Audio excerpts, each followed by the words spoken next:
So today you're going to see a video of me walking, driving, and doing the things that I love to do.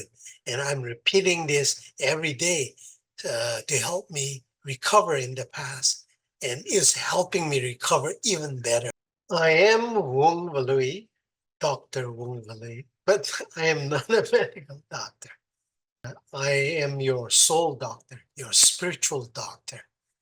Uh, I'm an ordained minister for more than 20 years. And, I'm recovering or recovered from brain stroke, so I can talk about brain health and recovery and neuroplasticity, right? So one of the principles of neuroplasticity is that repetition matters. You have to repeat the things that you want to do, so your brain can build a new neural pathway. In the background, you can see the park. I walk in the park every day with my wife. She walks with me every day so I can learn to walk again. So repetition matters. What's the principle again of neuroplasticity? Repetition matters. So if you're walking, walk for 25 to 30 minutes every day. If you can walk more, that is fine. But 25 to 30 minutes every day, walking in the park, walking in the yard, walking in the neighborhood is good. I'm waiting for my daughter. She is taking a piano class.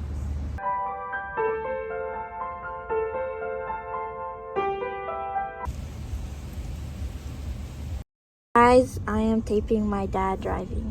Yeah. So I came to pick up my daughter.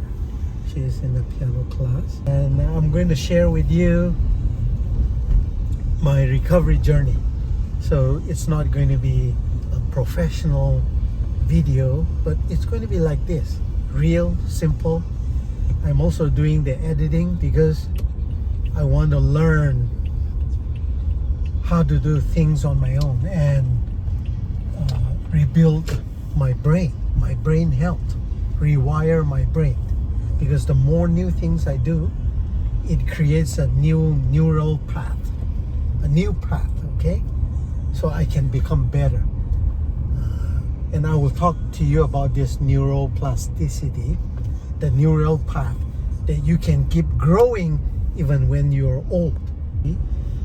I am driving now comfortably, but before this, I want to share with you that how I learned to walk again. Okay, so I learned to walk again because after recovery from stroke, it is important that you learn to walk again if you want to do anything. I wouldn't be able to pick up my daughter high if I was not healthy. If I'm not walking, or if I'm not able to walk, I can't pick up my daughter. So learn how to walk again. For me, the most important person in my life was my wife, who walked with me every day, every morning. My next goal will be running, but I'm driving and I'm picking up my daughter. And I love this because I want to invest in my daughter's life, and I'm happy to walk again.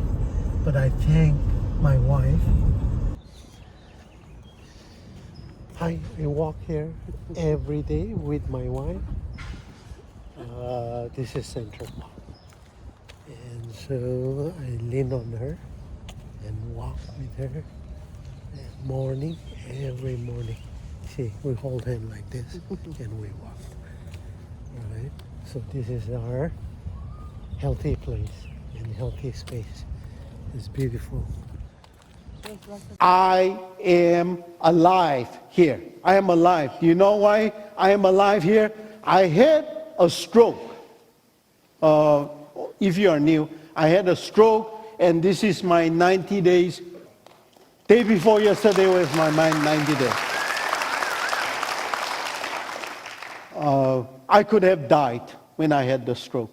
I had a stroke when I was speaking, standing and speaking to the crowd like this. And I had a stroke, I couldn't speak anymore, and I called my wife to finish the speech. But I'm here. The stroke happened on December 29th. Yeah. So, Jesus is alive. And what does it mean to you? And I'm going to share what it means to me. I'm alive here because God in heaven gave me a life, and on earth, my wife gave me a life. So it was God and my wife who has kept me alive here. So thank God for that. They have taken care of me. In my life, I have learned to walk 3 times. 3 times. How many of you have learned to walk? Right? But I've learned to walk 3 times. The first time was when my mother, she told me the story very excitingly that I learned to walk as a baby in the city where she was visiting her friend. That was the first time. The second time was I was going to a mission trip into this Myanmar-Indo border, very close to Burma. It's called Myanmar. So as I was going, I needed a bathroom break. And I got down from the car to go to the bathroom break, and I couldn't walk. My knees were weak. And I'm thinking, maybe it's because I sat too long in the car. So I walked slowly and had my bathroom business, came back in the car, and I reached the destination after 2-3 hours. It's a long journey, very small road. And I reached the village in the Myanmar border to preach the gospel. And I got down from the car and I fell on the ground. I was immobilized. I couldn't walk. I was paralyzed. The only thing I could do was move my tongue. And the car had gone. He went back after dropping. We hired that, so he went quickly. And when I couldn't walk and look around, where's the car? It's gone. There was no vehicle from that village to take me to the hospital. So I spent the whole night in that village, and my friends were trying to massage me. Even the army officers from the camp, very unusual. They came with their medicine and tried to make me move. The only thing I could move was my tongue. The next day, they went out and found a makeshift Jeep, you know. Even the gallon of the oil tank, they didn't have an oil tank. They brought a gallon, and there was a pipe in the gallon. They started the car, and they took me to the hospital. That's where I learned to walk the second time. Now, the third time, that happened on December 29th. I had a mini stroke, and I'm learning to walk. So this is the third time I'm learning how to walk. The Word of God says, go into the world.